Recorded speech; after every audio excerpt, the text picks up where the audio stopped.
Alright, I've got some fun stuff planned for this video today. I'm going to walk through the cross opening and then break down a recent game by a viewer named Manny. It's been really great connecting with a number of players on this channel, and I'm looking forward to seeing more of your games. As I mentioned, today it's all about the cross opening. Now there are many variations within this opening and even entire books dedicated to it. There are openings that branched out from the cross, which include Ryan's cross, which is very weak for red, the Montrose cross, which is good for both sides, Strickland's cross, which is one that I played a lot when I first started, the cross choice, the crescent cross, the slip cross, which is a deceptive line, the Firehouse cross, which is a gambit line, one I don't recommend. It is a loss for red, but it is a gambit line. And then, of course, you have the Bristol cross, the Kelso cross, and the toughest opening of them all, the double cross. So there's a lot there, but today I'm going to break down the tried and true, the traditional cross opening. The cross is an opening I recommend all players know and understand because many of the strategic ideas behind the positions and formation you'll find in the mid-game can also be applied to many other openings. It's a great lesson in taking the initiative, or tempo, and why every move has a key purpose. So let's begin. This is the cross opening, and traditionally, this is the follow-up. Now here, you might think, well, white can create a column here, so it kind of evens out the board here. However, this is actually weak for white, as red can break with the double exchange here and further attacking the double corner. Longtime master Millard Hopper was a fan and played this to some advantage in his games, but generally speaking, it's weak and should be avoided.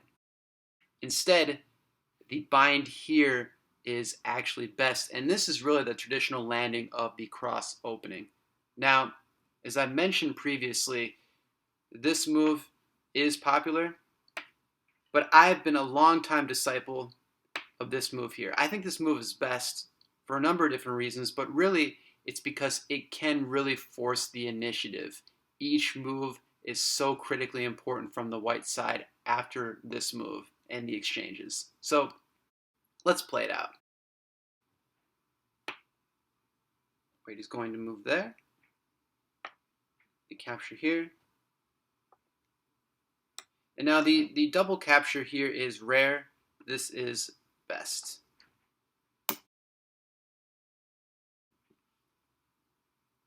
So now, the next best move for white is to actually further restrict this part of the board here to limit red's mobility.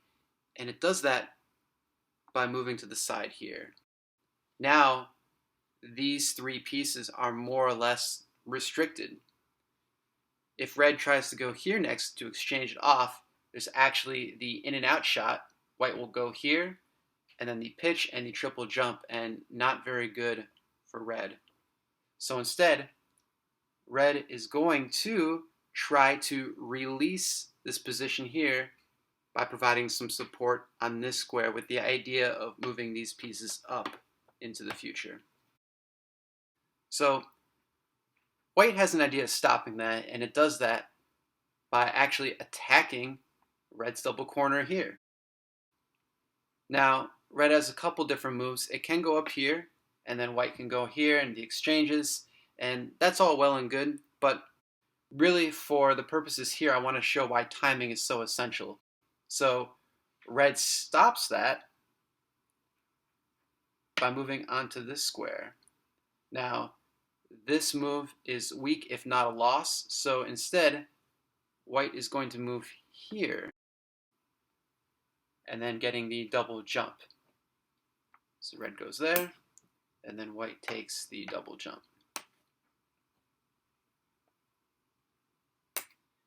And And now, as I mentioned, timing is everything in these mid-game formations, and you'll find a lot of similar positions like this in your games. And again, it's all about tempo here. And really, White starts the tempo by moving here.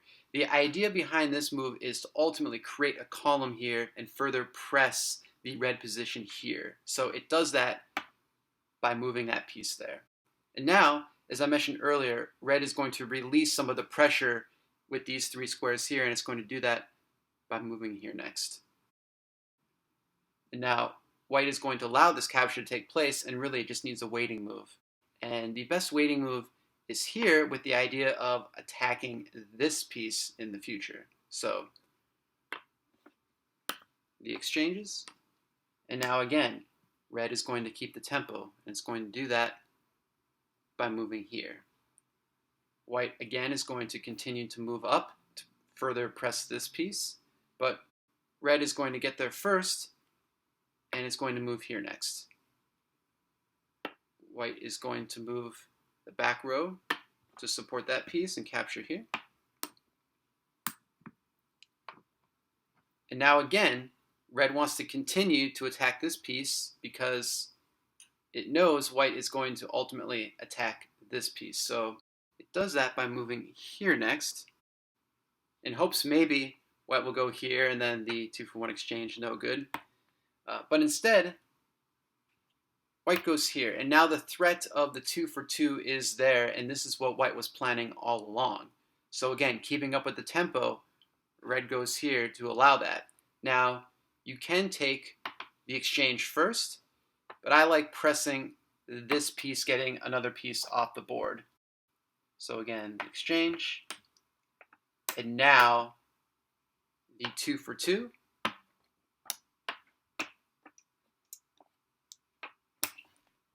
And now white has to go here. It can't go here. This will actually lose because the piece will be blocked. But if it goes here, red will go here. And that is the traditional draw of the cross opening. Okay, now I'm going to show the cross from red's perspective so you can see that side of the board.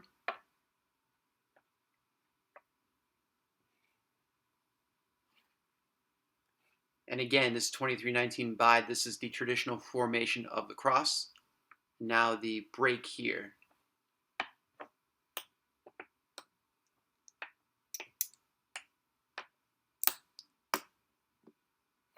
And now hopefully you can see from red's side now why this move is so important because of the limited mobility that red now has with these three pieces. And how it relieves some of that by moving here with, again, the intention to just bring these pieces up to attack this square here.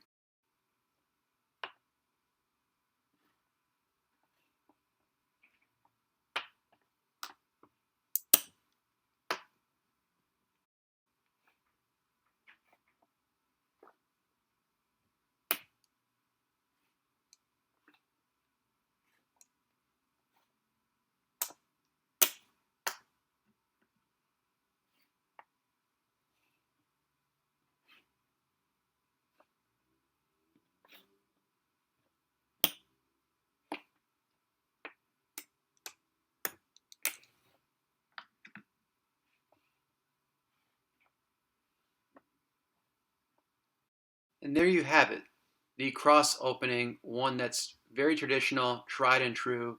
And I really recommend kind of rewatching this over again to get more familiar with the ideas of tempo and taking the initiative, especially in the mid-game. Connecting with viewers of this channel has been a lot of fun and a great honor for me, and I want to thank both Marcus and Manny for the recent games. You both are on your way to becoming really great players. And here's a recent game I played against Manny, and I was very impressed to say the least. So, here's what we played. Now this is going into the Bristol cross opening. All very standard up until this point, and even here continuing to be standard and traditional play. And now I've shown this move next in my Bristol cross opening walkthrough video, but this is also a very good move as again it forces the reply. Now, Manny plays a very deceptive and good move next, and that's here.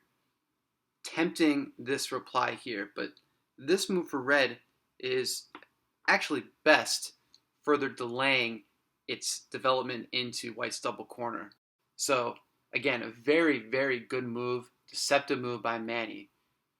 Now Manny goes here next, now forcing the shot. Red must take the shot here, and it does that by allowing the double jump capture. Red goes here next. The white king jumps out, and then the triple jump for red here. Now in this position, white does have to be very careful. There's probably really only one drawing move on the board, and that's moving here, forcing the king to jump out and taking the center square. Even though red has a clear line into the king row, it's okay because white now has this move and the game can draw. Instead, Manny goes here next, which maybe loses. I decided to go here, really forcing the reply. And then after the exchange here, almost a forced win until the end of the game, as I was able to get behind these pieces, and Manny unfortunately wasn't able to do much there. But really a fantastic game. I really enjoyed it. And again, both Marcus and Manny are on their way to becoming very good players. So again, I just want to thank you both again. And I also want to thank a fellow YouTuber by the name of Carl's Coins. Carl, thank you so much for the awesome sticker you can see here. If any of you are interested in the world of coin collecting and really the history of coin collecting, I recommend checking out his channel, and I'll post the direct link in the description of this video. So thank you all again, and thanks as always for watching.